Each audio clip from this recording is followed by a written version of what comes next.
Take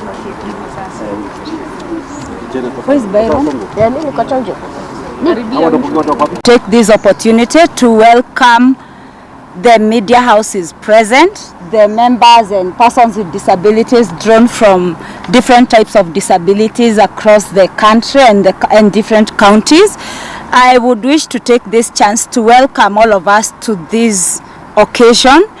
It's quite an unfortunate one because we are going to address issues of discrimination that have been meted against persons with disabilities by our leaders.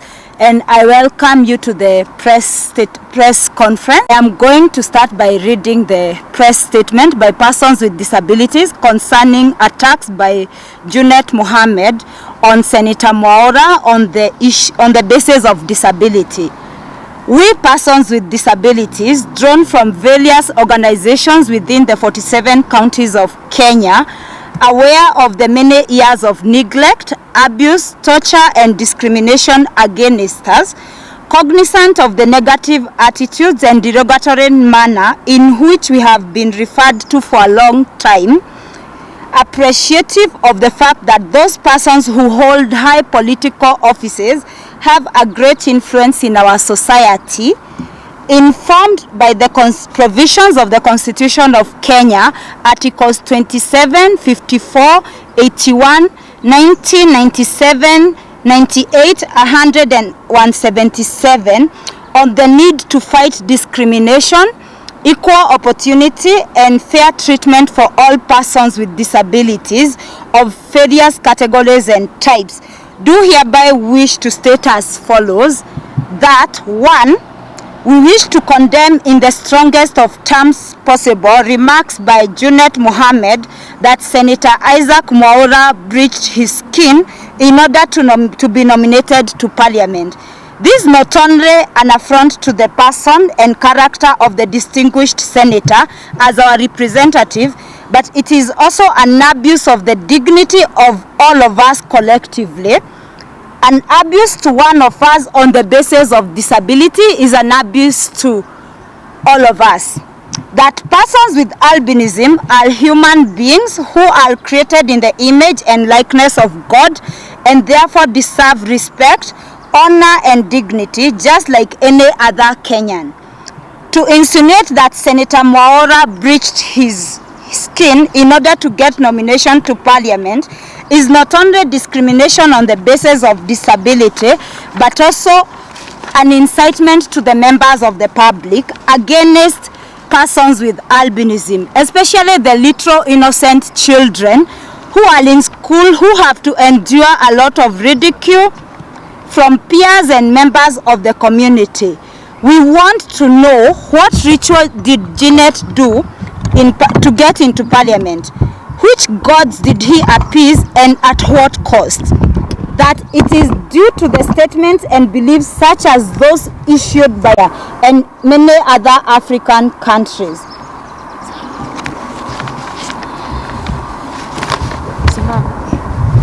Should immediately withdraw and apologize for his rather unfortunate demeaning and dilatory remarks towards our leader, Honorable Senator Isaac Mwaura, if at all he deserved the literal and honorable member of Parliament. 2.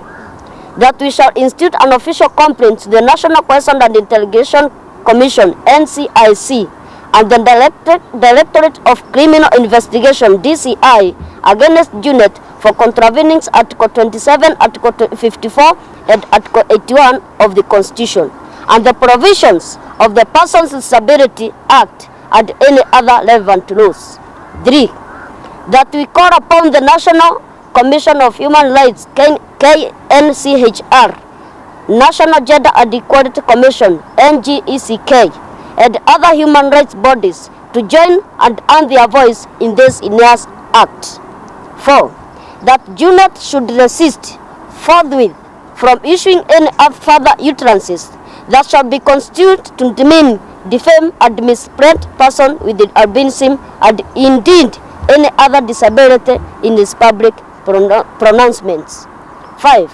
That nomination slots are not favors dished out by political parties, but rather than we fought for these slots in the Constitution as affirmative action in order to overcome the barriers associated with elections of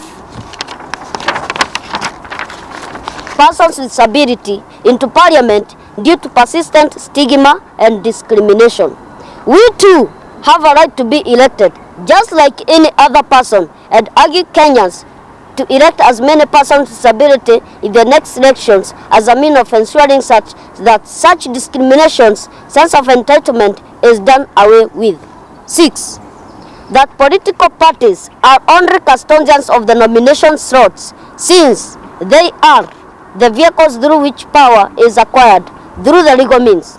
Our representation is an act of tokenism and favor but fundamental rights as provided for in Article 81, 97, 98, 100 and 177 of the Constitution of Kenya.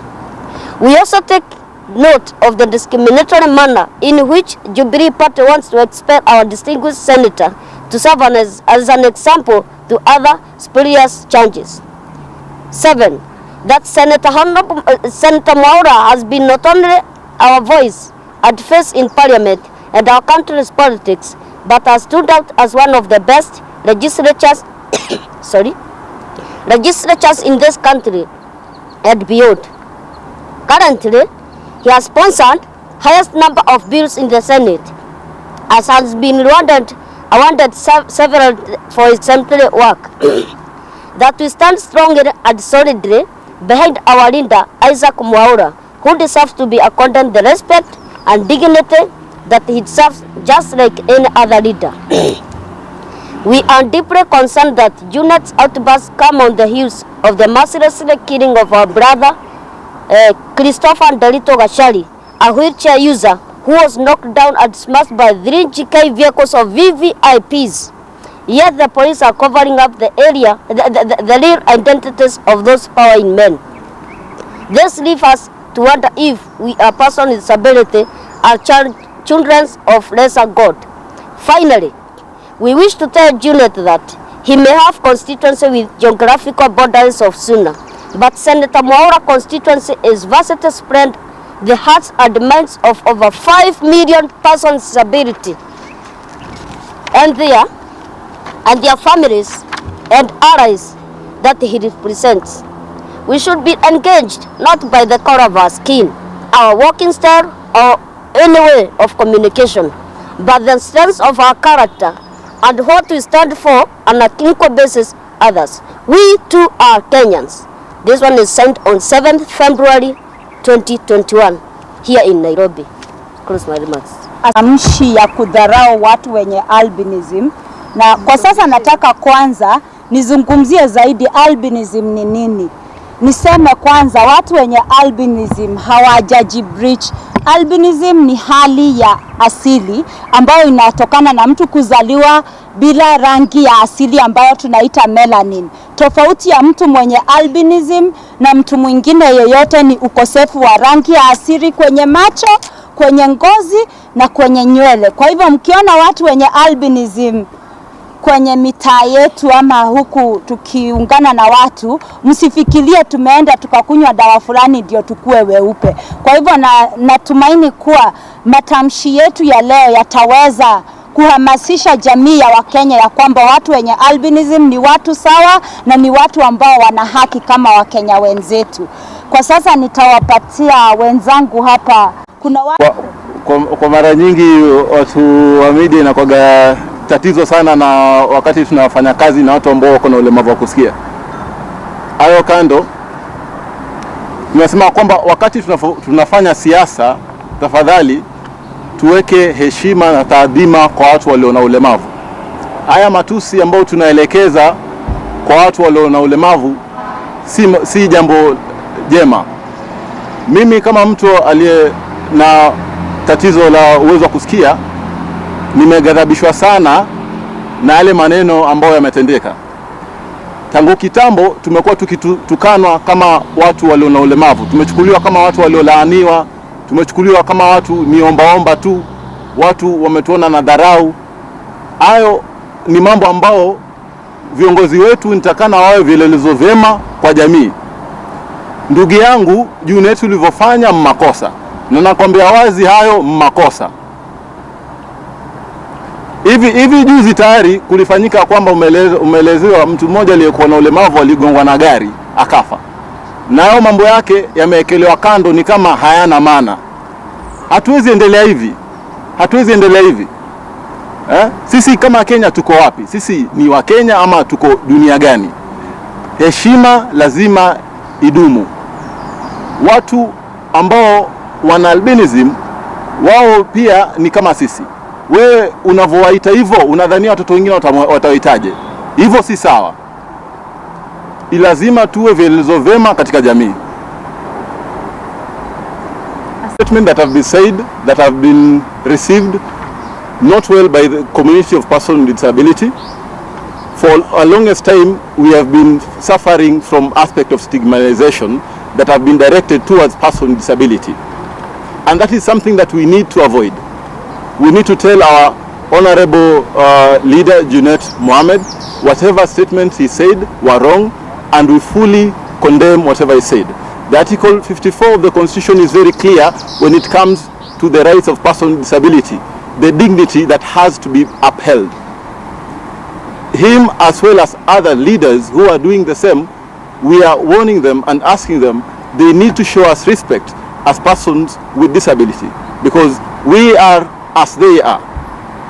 We are totally saddened by what he said, because at the moment what he's saying is what will impact the community and areas where he lives towards person with disability.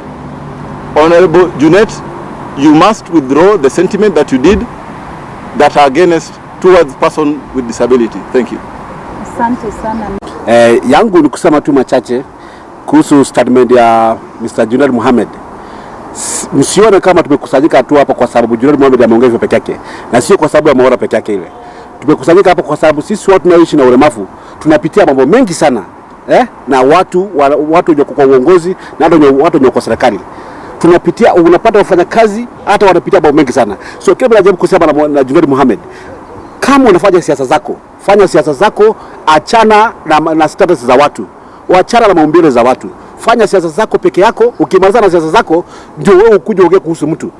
Ile jambo umeongea jana si jambo nzuri, na sisi tunakuomba Junet Mohamed, wewe tunakuambia hivi, hatukuambii wewe utuombe sisi msamaha, lakini wewe kaa chini ujifikirie wewe mwenyewe. Usione kama tumekusanyika hapa kwamba tukwambia utuombe msamaha sisi. Hatutaki msamaha wako, lakini wewe kaa chini ujue Mungu aliyekuumba ndio Mungu aliyeniumba mimi. Mungu aliyekuumba ndio Mungu aliyeniumba Isaac Mwaura. Mungu aliyeniumba ndiye aliyeumba kila mtu kwa hii dunia. Umesikia? Na hata serikali inafaa ijue kwamba kuna haki yetu ya 2023. Hiyo haki imetupatia mamlaka ya kukaa hapa Kenya hapa. Lakini vile serikali hatuchukulii kama sisi ni watu wengine. Hata kwa kazi tunapakuliwa. Hata sehemu zingine tukienda sehemu zote, hata tukiangalia kwa magari, mlemavu anapakuliwa kabisa. Sasa sio tu mambo ya Isaac Mwaura peke yake. Hatuja kuja hapa kwa sababu ya mambo ya Isaac Mwaura peke yake ile. Tumekuja hapa kwa sababu sisi walemavu tunadhulumika zaidi. Ndio tunateswa hapa nje kabisa ile. Kwa hivyo kile tunaomba ni ya kwamba sisi tukae watu pamoja, sisi ni Wakenya kama Wakenya wengine. Napoenda kitu kwa duka, hawaje kunipunguzia kitu kwa sababu mimi ni mlemavu. Umesikia? Napopanda kwa gari, ninalipa gari. Kwanza mimi nalipa zaidi. Wanalipisha mpaka wheelchair yangu hii kwa gari. Kwa hivyo mimi nateseka double. Umesikia? Nateseka double. So Junet Mohamed anaposimama anasema Mwaura amejibridge ndio apate nomination, sio? Si hata pia yeye aenda jibridge. Ama aenda azae mtoto jibridge ndio pia kibire mtaka apate nomination hiyo. Junet anaongea vitu za kijinga sana ile. Yeye ni mambo mengine mbaya zaidi ile. Na tutaki manakabu hapa Kenya. Hatutaki watu kuinsite watu wengine. Hatupendi kabisa hiyo kabisa ile. Na sio Junet Mohamed kama hata tuomba sisi msamaha, asifikiri sisi ni wachache na sisi tumesoma, tuna akili. Asione kama niye pekee amepata opportunity ya kuongoza sisi watu huko Migori. Asifikiri kama sisi tuweze kusimama. Sio, ni Mungu anapatia mtu opportunity. Asitumie opportunity yake vibaya. Asitumie opportunity yake na siasa zake vibaya. Haangalie vile anaweza kutumia siasa zake vizuri na ndio tuishi vizuri hapa Kenya. Hapa Kenya ni kwetu na hakuna mtu atatoka hapa Kenya. Mwaura alizaliwa hapa Kenya na Mwaura hata kiti atapata kwa sababu yeye Mwaura pia alifanyia kazi, alifanyia Jubilee kazi. Ndio maana akapata nomination yako kupatiwa bure. Wako kwenda kumtoa mado akampatia bure. Hakupatiwa nomination bure. Alifanya kazi ndio maana akapata kiti hiyo. Na alideserve kupata kwa na masomo yake ile. So Junet Mohamed, wewe kaa na akili zako ujue ya kwamba sisi hatutaki kubishana na wewe. Chukua akili zako kama mtu mzima na ukae chini ujue wewe kama unasoma dini ya Kiislamu, Uislamu wakaa hivyo. Dini ya Kiislamu ni amani. Na dini ya Kiislamu sio kuongea kwa watu wengine. Kwa hivyo tukae hivyo na amani na watu sisi tukae na amani. Asanteni. Asante. who has been with us all the time. Na tunasema kwamba Junet juu amevuka laini, amekanyaga, ameguza ile waya ya stima, atapambana na Honorable Sankok pia ako na yeye bumper to bumper.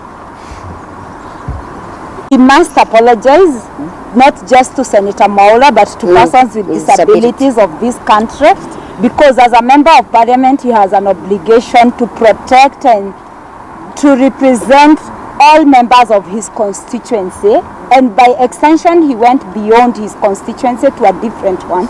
So with this, the apology is not an apology to Honorable Mwaura alone. It's an apology to all persons with disabilities, and we must call upon all our leaders to actually put a line. Don't drag disability into politics. And that is why our statement here is really because the utterances were not political. They were discriminatory in the form that they were on the basis of his disability. Yeah. He said he's breached himself because he wants nomination in parliament.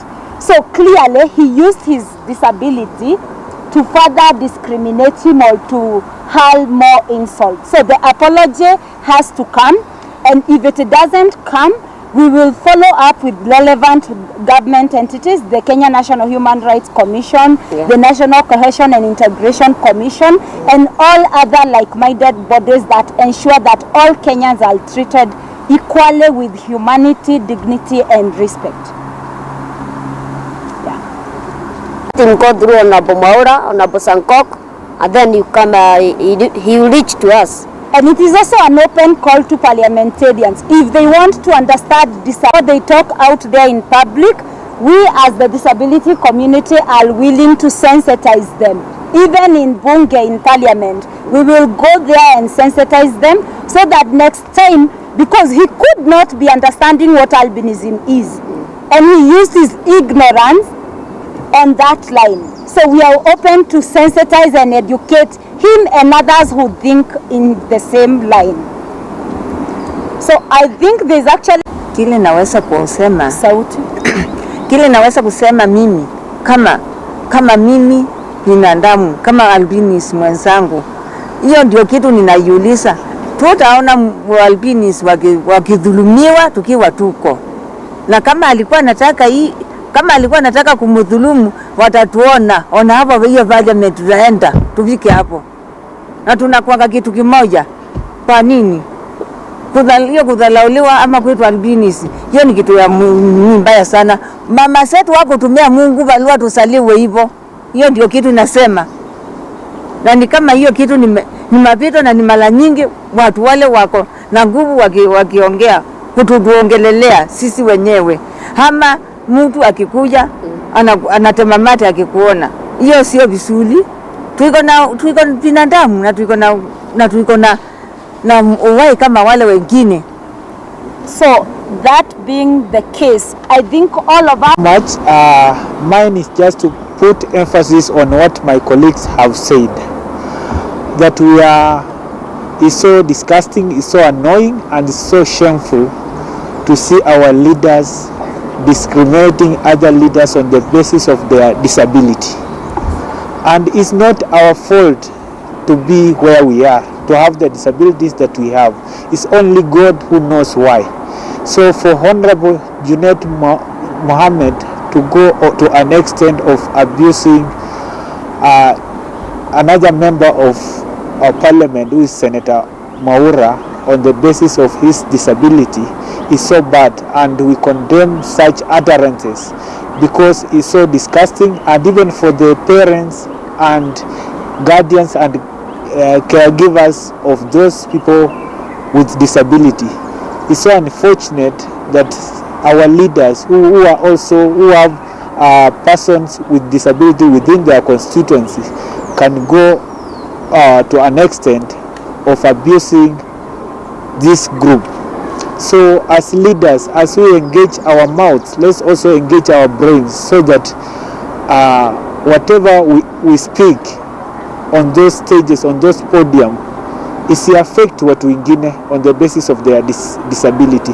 So mine is to kuambia Honorable Junet Mohamed that he owes Honorable Senator Mwaura an apology, and he owes all the persons with disability across the country an apology for what he uttered yesterday. So thank you so much. Asanteni.